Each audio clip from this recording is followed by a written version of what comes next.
Maryna Popatenko, who is the Deputy Minister of Youth and Sports of Ukraine, the head of the International Women's Movement for Family Values, Natalia Fedorchuk, and myself, Lesya Khemrayeva. I'm the head of the Youth Department of the Youth Values Organization. Online today,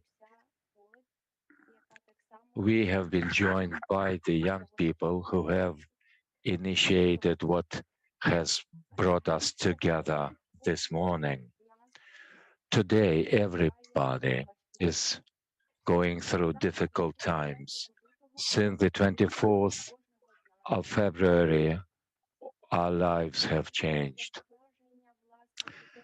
In order to reflect our today's lives, the lives of every Ukrainian, of the whole Ukraine, we would like to share with you our video message, our video address of the Ukrainian youth to the young people of the world, Ukraine 2022, through the eyes of the Ukrainian youth.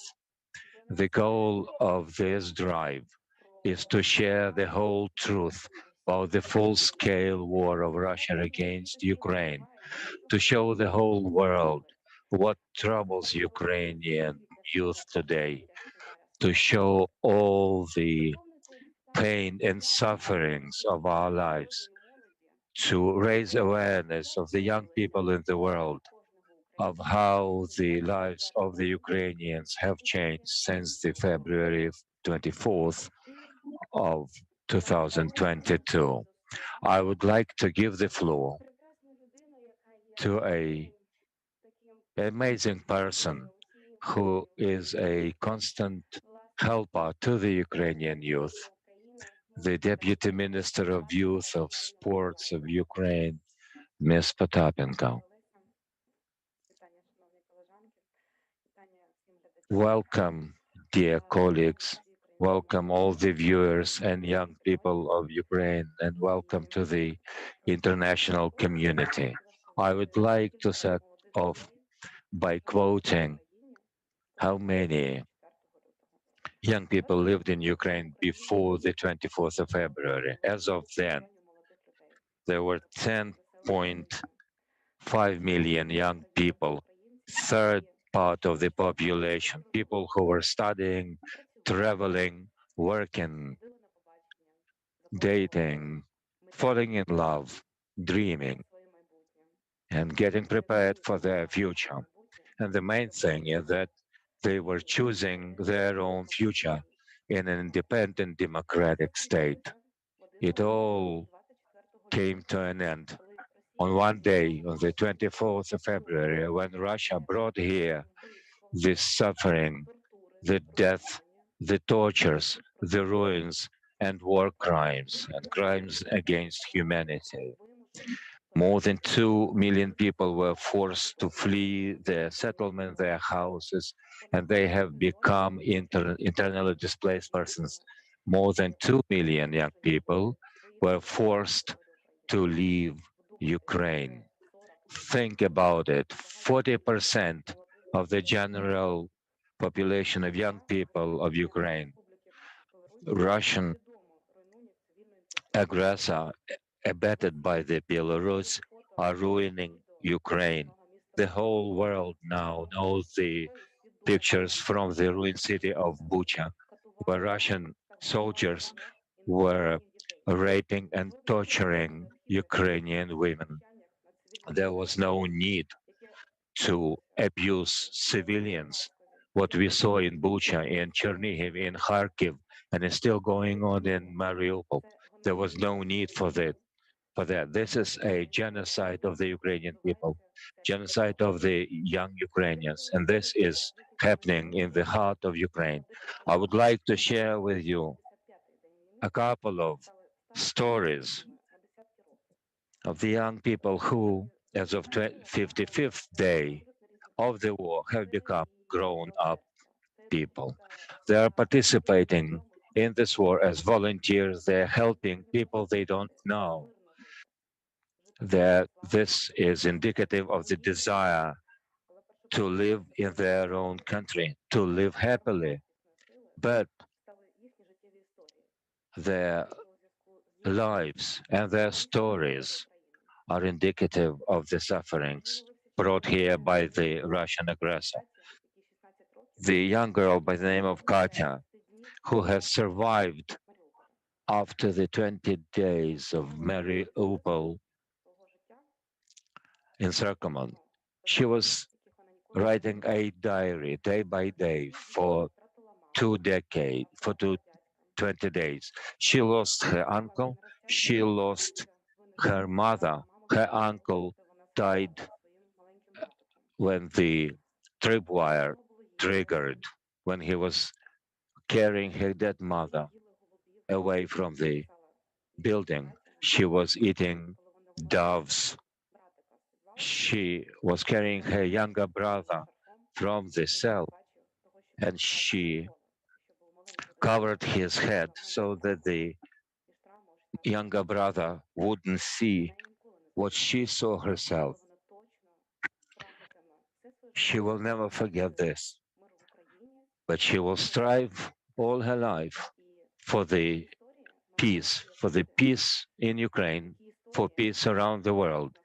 Such stories shall be remembered. They must serve for us as an indicator and a reminder that the world needs peace. I would also like to share with you information how young people are actively participating and are helping in all the possible fronts to secure the war.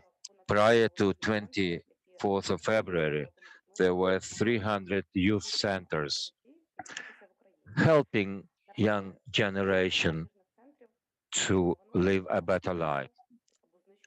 Many of those centers have been either ruined or they were shelled or damaged. 50% of the youth structure in general, 50% of these facilities have been destroyed. 93 youth centers have rechanneled the focus of their work. They are now serving as shelters, as humanitarian hubs. They provide consultation for the civilians in terms of psychological rehabilitation. So our partners and ourselves have set up 23 hubs serving as hubs in terms of judicial, legal help, and helping all the internally displaced persons. The economy of Ukraine must be working continuously, and these people are sharing this burden for the Ukrainian life to go on. We also provide help to the younger entrepreneurs to renew their businesses. This is very important because young people of Ukraine are serving selflessly their country.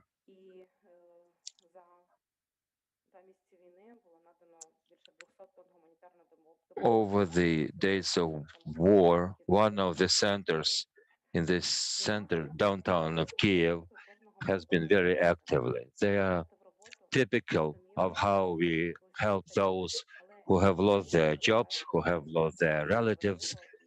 And this is very important, as you will see on the video. You will see how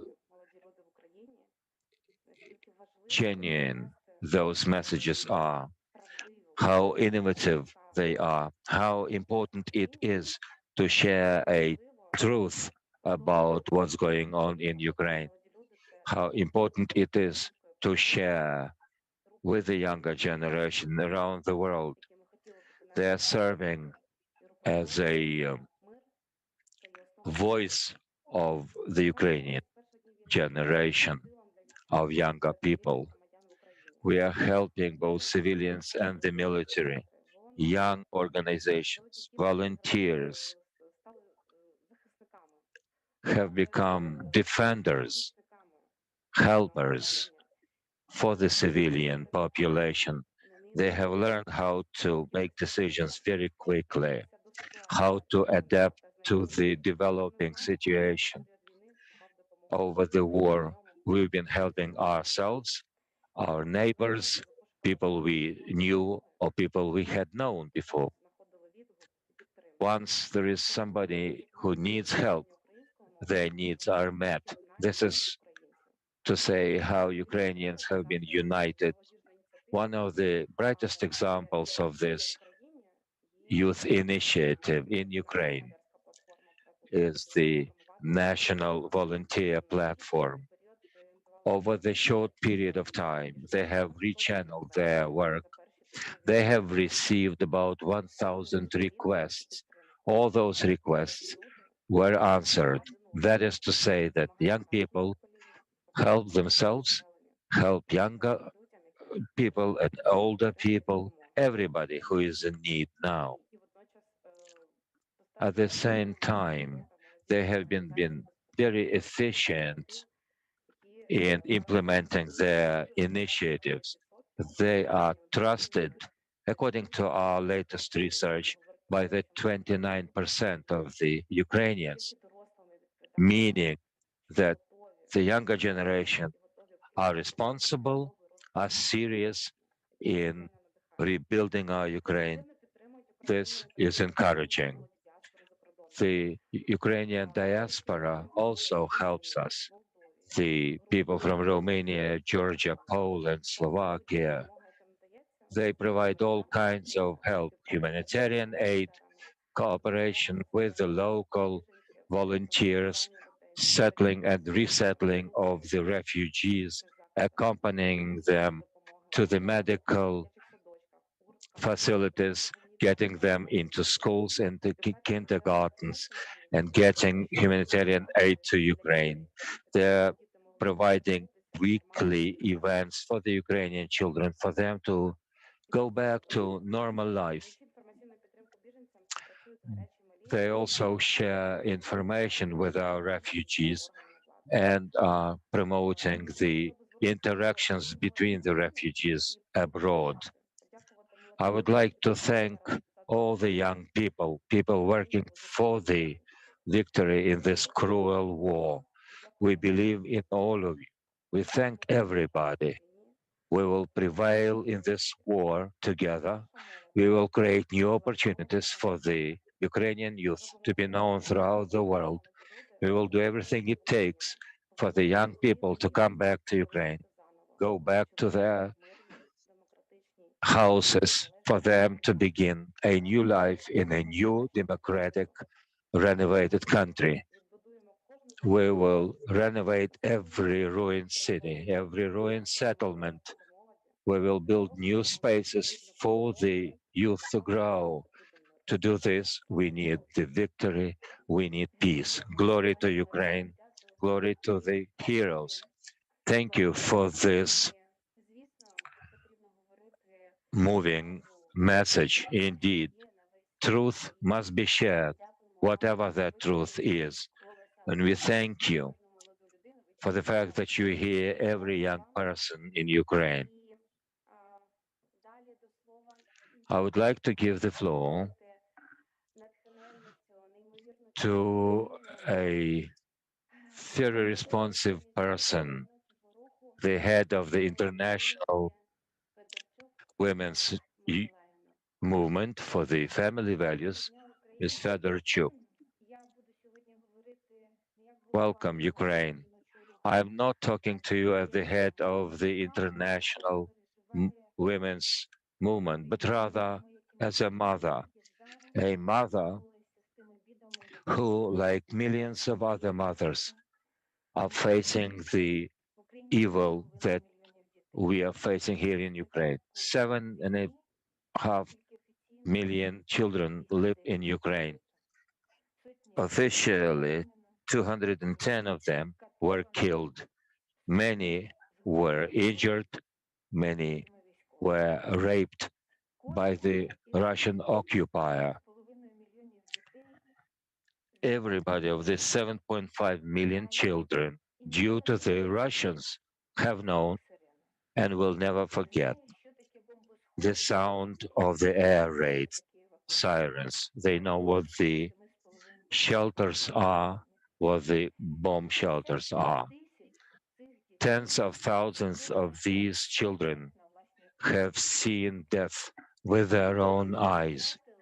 Thousands have lost the opportunity to be hugged by their fathers or to see their mothers smile. These children of different national backgrounds, children who prior to the 24th of February were living in peace, going to kindergartens, playing every minute, are under deep psychological trauma. They are exposed to violence brought here by Russia. Ukraine, unfortunately, doesn't know a safe city, a safe place, because bombardments are executed on all the cities of Ukraine. Yesterday, the city of Lviv was bombed, and a kid, a small boy, Artyom, 3 years old, lost his fingers and wounded. He and his mother, coming from Kharkiv, were seeking safety there in Lviv. They didn't find it. I feel the pain, not only of my children, I feel the pain of the children who have forgotten how to smile. Today, the Ukrainian city of Mariupol has become a symbol of indescribability of the Ukrainian spirit. Many people are hiding in the cells in that city. They haven't seen the daylight for weeks. We are taking this opportunity to ask all the international partners around the world to do their utmost in order to set up humanitarian corridors and save the lives of the civilians, take away the wounded, and take away the heroes that have died in defense of their country. It depends on your will, on your readiness, on your ability to diplomatically get the message across how important every human life is. Youth is the next generation of Ukraine. They unfortunately have become live witnesses of these horrors, while their fathers and brothers are fighting on the front line. The youth must be fighting for the future peaceful life of Ukraine and peace throughout the world. I would like to thank all the young people who have come up with this initiative, people who spoke in English, German, French, and Polish, are sharing their experiences, sharing their weird and heinous experience that must not be repeated again. Thank you. Indeed, this is a pain that can hardly put into words. You can hardly find words that every single mom would like to voice again and again. All the facts that we have mentioned today must be shared. Let us listen to the younger generation, people who are feeling this, they're seeing this, and would like to share what is going on in Ukraine. We will now watch the video message to the youth of the world, to the youth throughout the world. This video message from different parts of Ukraine, representing people who want to share their emotions, their feelings. because they have been witnesses to the latest developments in Ukraine. I'm 21. My friends and I are college students, just the same as you are. We have a lot in common. We love going out to the bars, rooting for our favorite sports team, going on new adventures, and looking for new experiences. We had our hopes and dreams about our future, careers, and families. But everything has changed in just one thing. Think about it and imagine. The night of the February 23rd, I was finishing up a group project for a presentation at the university's next day. My friends and I were so excited to finally go out and see our favorite music group after all the COVID lockdown. With all these positive thoughts, we fell asleep. At 5 a.m. on the 24th, we were woken up by a loud bombing, and we still couldn't believe we were not dreaming. On February 24th, the life of each Ukrainian was divided into before and after. Russia has started a full-scale war against Ukraine. It all happened the exact same way we studied about the beginning of the World War II at history lessons. Sounds of sirens, explosions, life in bomb shelters, in subways, in basements, children crying and mothers' fears for their future has become our daily reality. The helpless of old people, the fear in their eyes that cannot be relieved. Watching all this, only one question comes out. For what? Nobody was ready. No one. We saw the internet 24 hours a day, looking through the news, and every morning you ask only one question your relatives and friends. Are you alive? And here, yes, is relief. You try to collect the most necessary things in one alarm bag to grab it in a case of evacuation. But anyway, you should leave a lot of important things for you. This picture, when sobbing children hug their dads, clinging to their necks, will always stand in front of our lives. They leave their homes with their mothers and grandmothers for finding a safe place without murdering and raping. Will they meet again each other? Nobody knows. Your friends, relatives, acquaintances who in peacetime were like us, students, doctors, programmers, teachers, cooks, engineers, bartenders, artists, athletes, go to enlist in the military to defend their families all over Ukraine. Others enlist as volunteers to retrieve, prepare, deliver food, medicine, provide first aid to those in need, and purchase body armor, helmets, and first aid kits for those who protect. For 2 months now, Russian occupiers have been dropping bombs on cities all over Ukraine and use artillery to destroy schools, kindergartens, hospitals, museums, theaters, stadiums, and residential buildings. They use tanks and machine guns to kill women, children, and the elderly to try to flee to a safer place. They use the same weapons to destroy humanitarian aid convoys. And in occupied cities, they shoot civilians, rape women in clear view of their children, rape little girls, kill livestock, rob houses and apartments. They don't even let dead to be buried, so that those who live will be even more afraid. And when they retreat, they trap with mines in the playgrounds, parks, and even bodies, so that when peaceful people return back to their homes, there would be even more death and destruction. Small towns near Kyiv, Bucha, Irpin, Warsaw have almost completely been wiped off the face of the earth.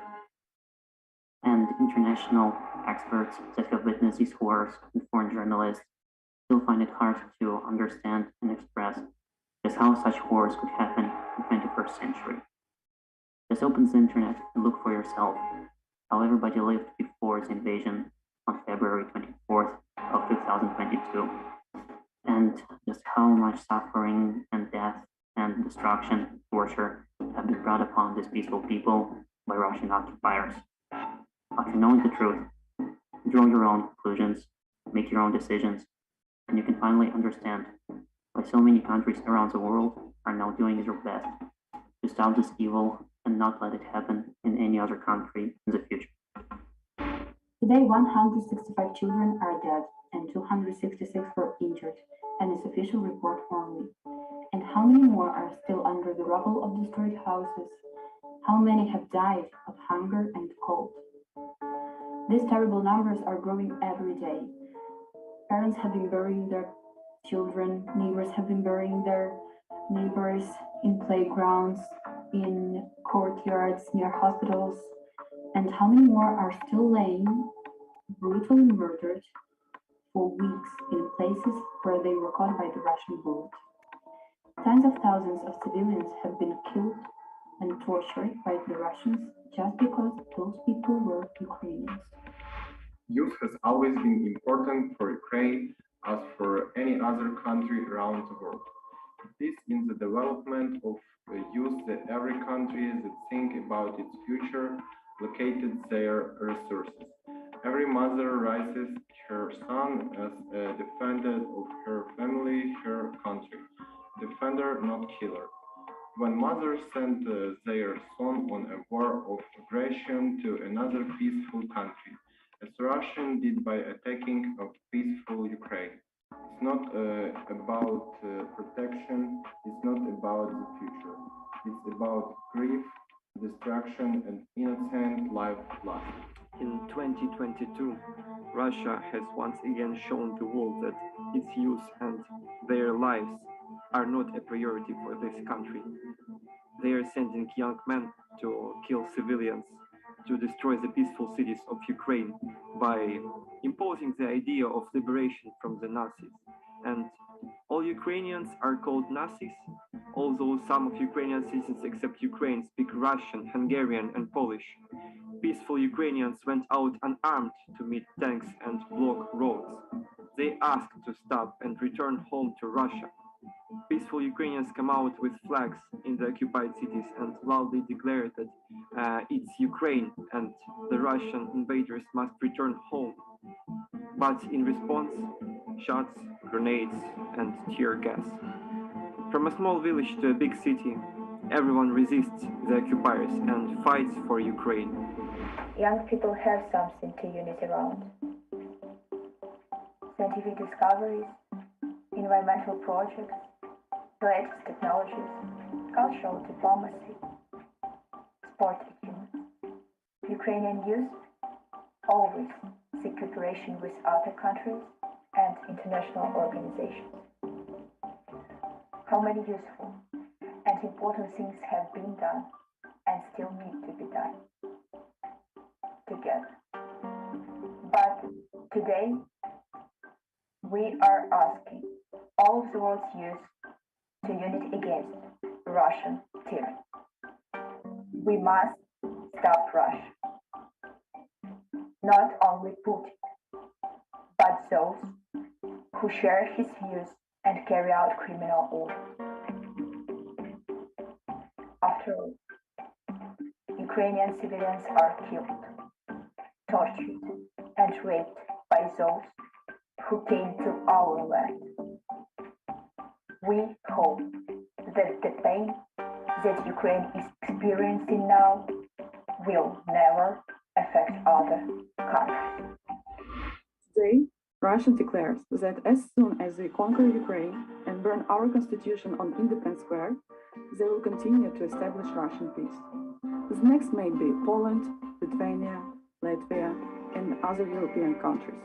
But we believe in Ukrainian defenders, and also we feel grateful for the support of all countries of the world who help Ukraine win this war.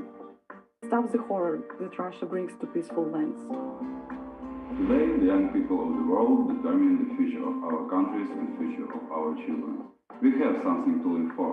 Only by knowing and telling the truth about the world, we can stop it forever and not let it happen again. That's why our Ukrainian platform Youth Values appeals to universities and student communities around the world. Learn the truth. Don't stay away. Don't let lies and evil to spread around the world. Write appeals and statements. Take to the streets. Spread true information on social networks. Young people have the right to vote. That's why we must all declare loudly that youth is for peace and development. Every vote important. Your voice can change the decision not to become a murderer, but to choose a happy future. We sincerely thank everyone who already supports Ukrainians now, gives shelter, gives the opportunity to live, study, volunteer. We appreciate the help and every word. We are all different, but we share common values. And the main value of Ukrainian youth since February 24 is peace.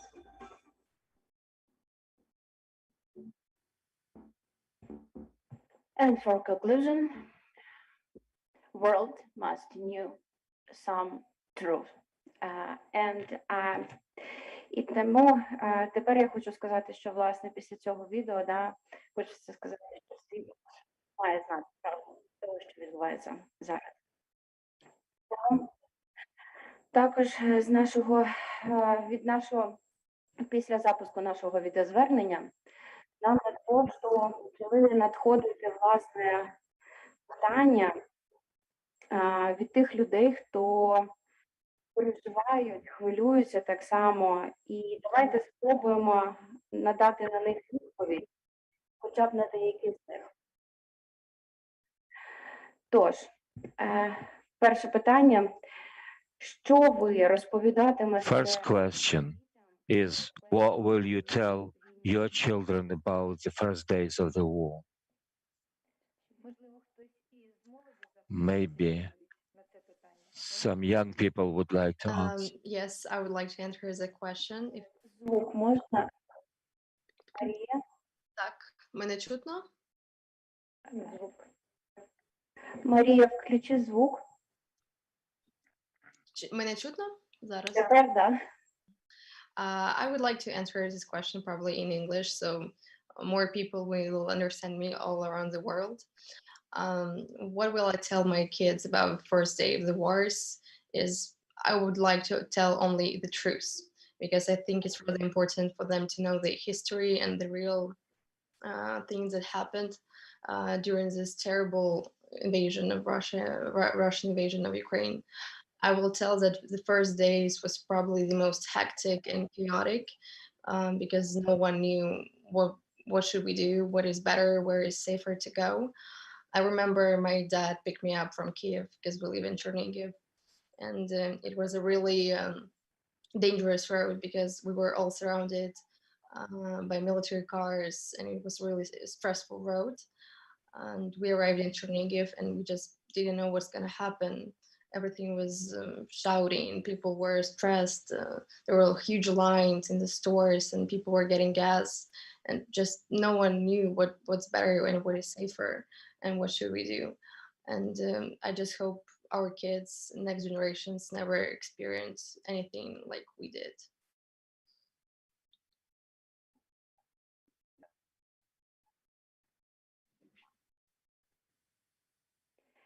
Дякуємо, Марія. Дякуємо за відповідь тобі. Дякую, що ти... Thank you for such an answer. Thank you for being with us. Perhaps I will read out the next question. And perhaps one of our volunteers will answer. What is a historic memory and how it is shaped in today's developments among Ukrainians? I would like to provide an answer.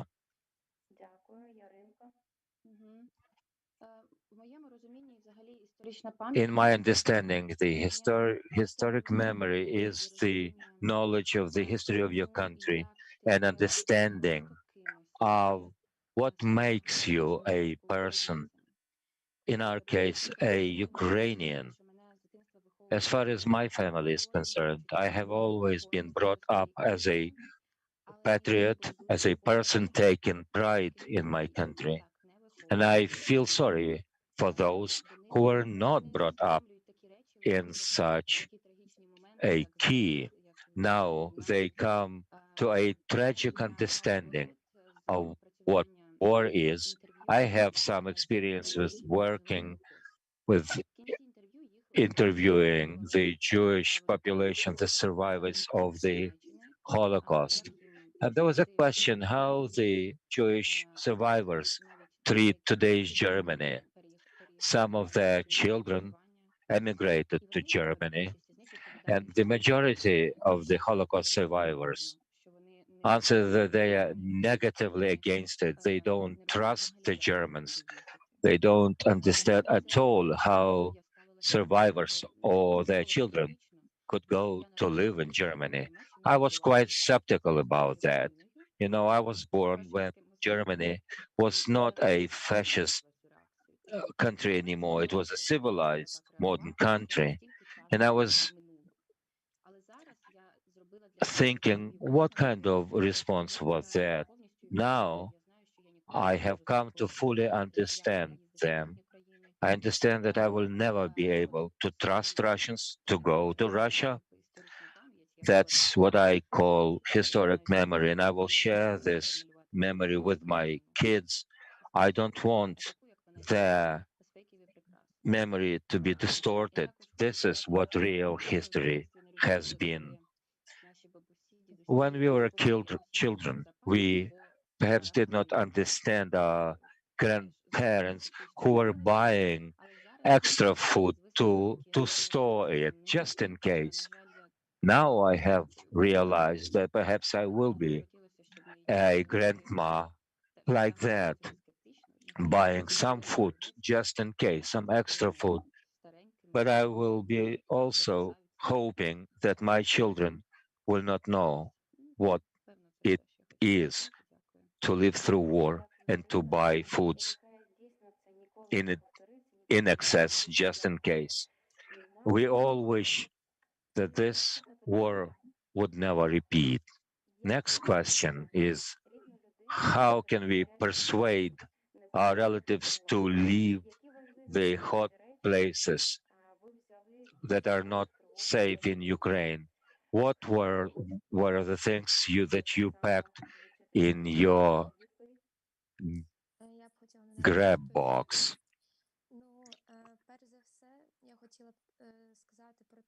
My first point is that this is very important to persuade your relatives of the importance of leaving the places that are not safe. This will save their lives and provide a safer life. I have such an algorithm of talking to your relatives. First of all, it is important to talk to them, to know what stops them from taking such an important step. This is a decision that is difficult to take on your own. You should think of how to counter their rationale. You should tell them that if your building is ruined, it will be renovated after the war. But at this point in time, you have to temporarily leave your place. You have to devise a plan of resettlement. You will have to tell them that you will be taken care of. Your relatives will be with you. You will be supported in your everyday life. Everything that you did before the war, very likely you will continue doing in your new settlement. But your proposal should not sound as an ultimatum.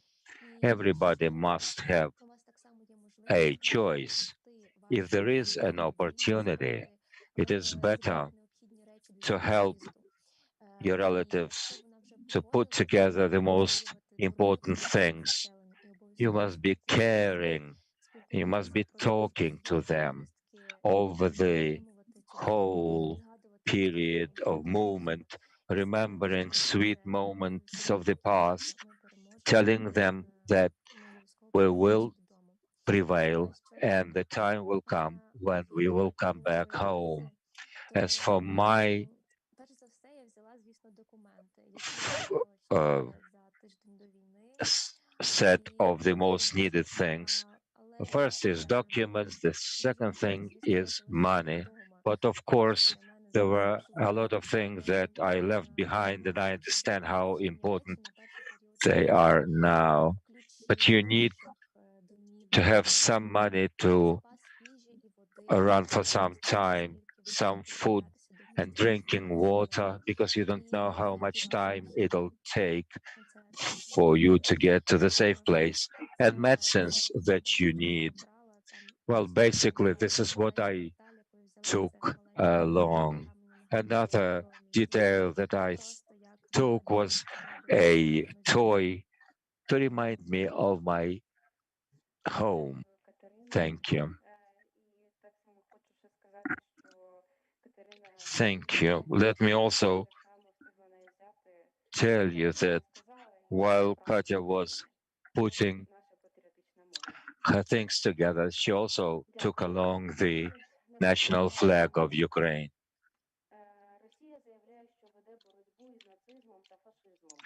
Russia is claiming that they are fighting fascism and Nazism. Have you ever witnessed and examples of such related events?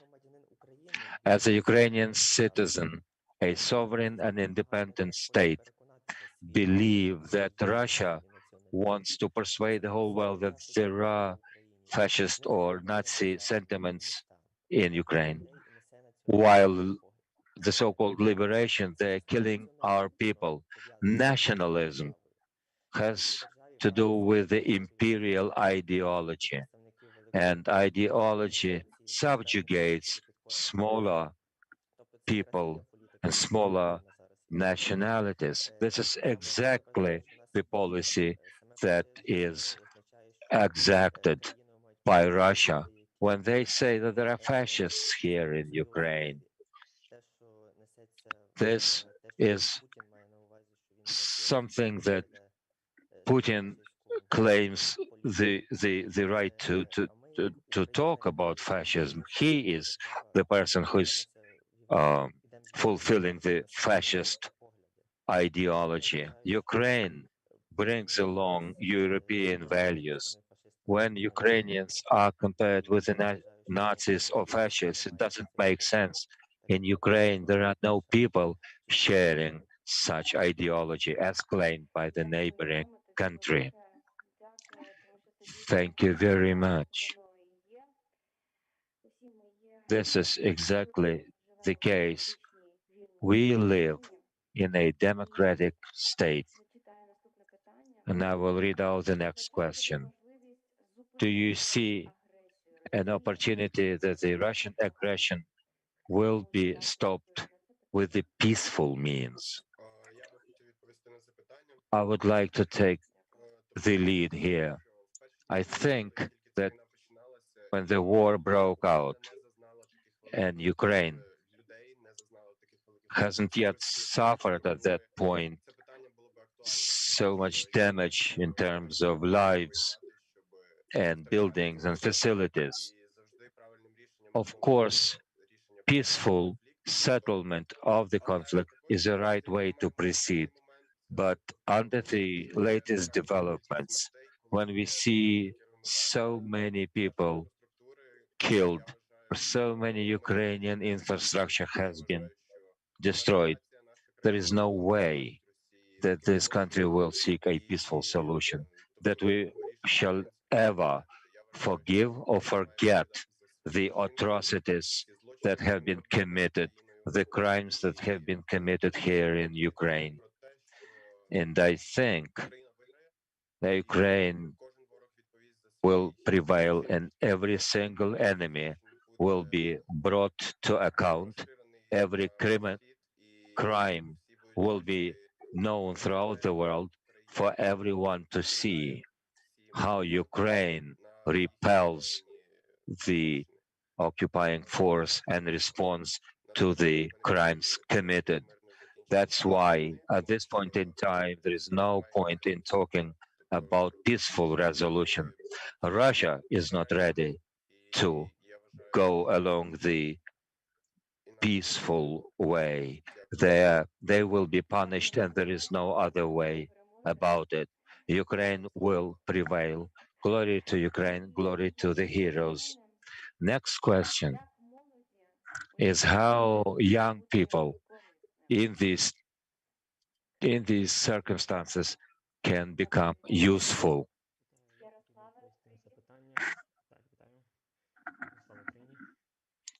Glory to Ukraine.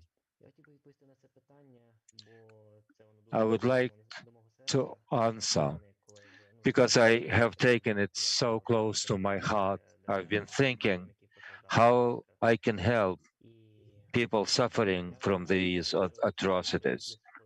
And I think all younger people in Ukraine should hear my message.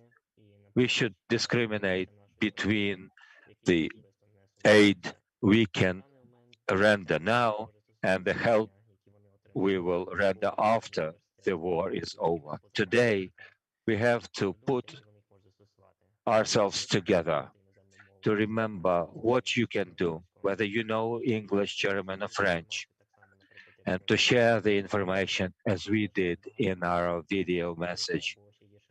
There are very many people around the world who are either skeptical or don't believe or believe in the Russian propaganda, or you can take advantage of your linguistic skills, writing letters to your foreign peers, asking for help. You can turn to foreign universities for them to ease the way for the Ukrainian future students. Information warfare is also very important. It's an integral part of the war. How can we help the Ukrainian future? Ukraine's talented youth left Ukraine. It is very important now that psychologists, doctors of high quality should be coming back to Ukraine. Architects, engineers will be needed after the war. Economists, financiers, their efforts will be needed for Ukraine to recover because Ukraine has been hit in this realm as well.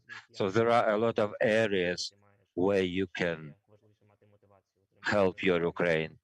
But there must be a motivation to get new knowledge and to take advantage of that knowledge. Indeed,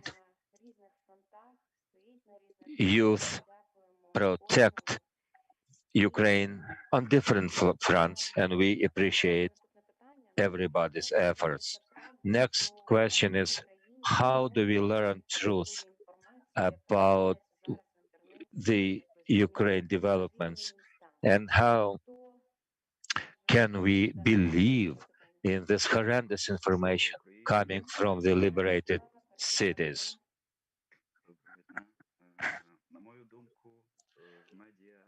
I think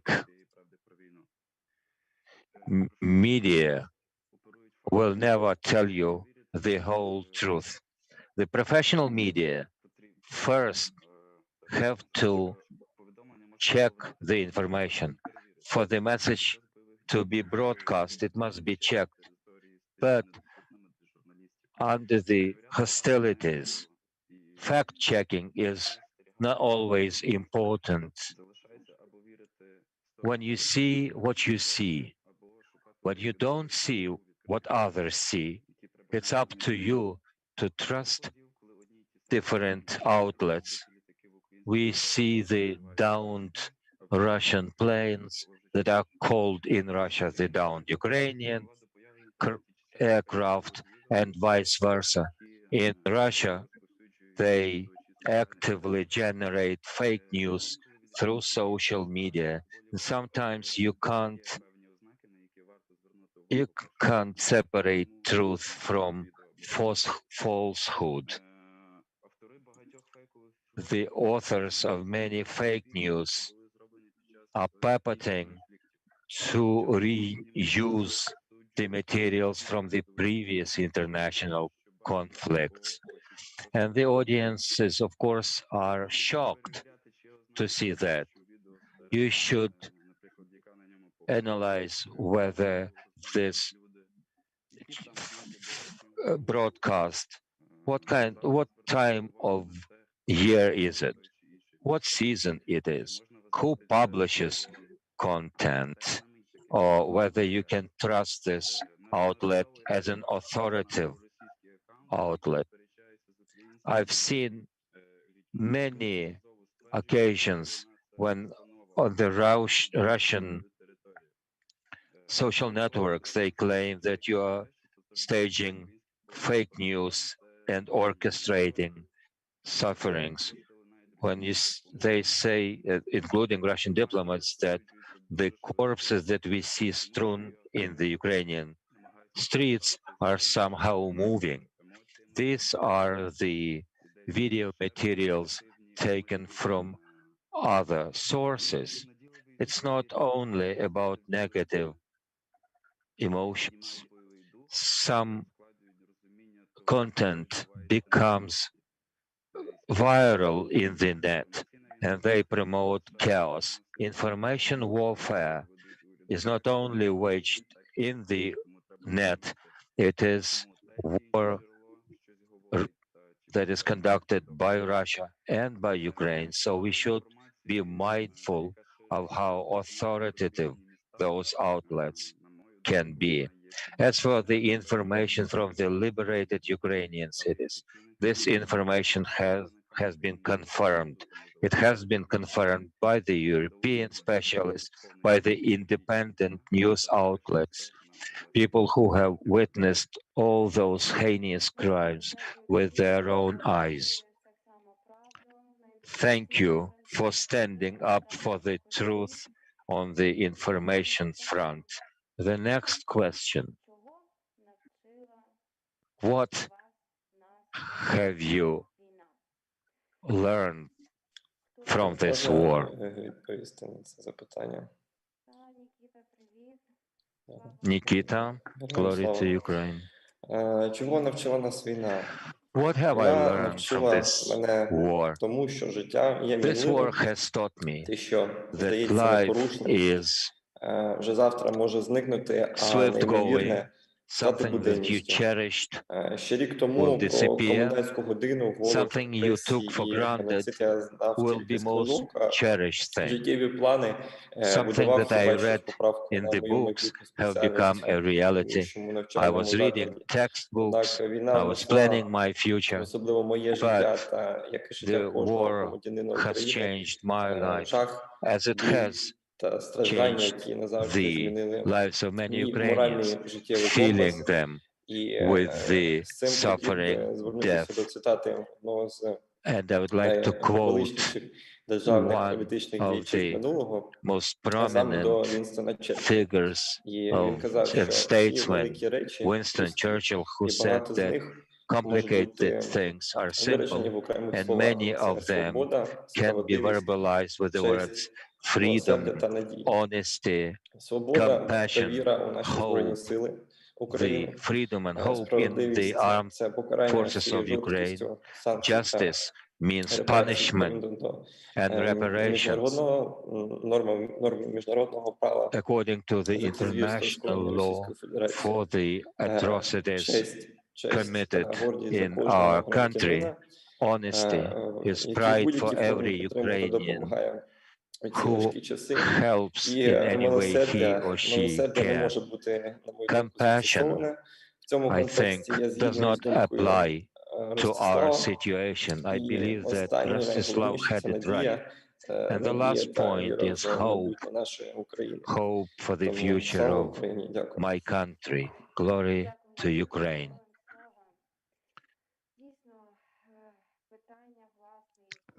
Indeed, the questions and issues, things that we took for granted, have now acquired a new meaning. This video appeal helps us to turn and address different communities, student communities, youth communities throughout the world, in order to raise the awareness of young people of the need to get united for the sake of peace, for the cause of peace throughout the world. We are happy that such an initiative has been supported by the Ministry of Sports and Youth of Ukraine. We challenge the Ministry of Education to join us. We are waiting for you here. And my point is that we are planning to hold a major international conference, International Youth Conference, in order to develop the ways for the young people to get engaged in the process of strengthening peace. It is in line with the UN Resolution 250 on youth, peace, and security. This movement must be broadened and widened. We appeal to everyone to join in. Youth is our next generation, and it is now when young people must and can get united for the sake of peace in the whole world. We invite you to this fruitful cooperation. I would like to thank all today's participants, thank all the Ukrainian youth and young people who have been with us today and have been with us for a long time. Our thanks go to the international partners, and we thank the Ukrinform news agency, an agency that has been working against all odds. Thanks to everybody who is listening and watching us. We are living in the complicated times, and we keep on working with hope, with God, and glory to Ukraine.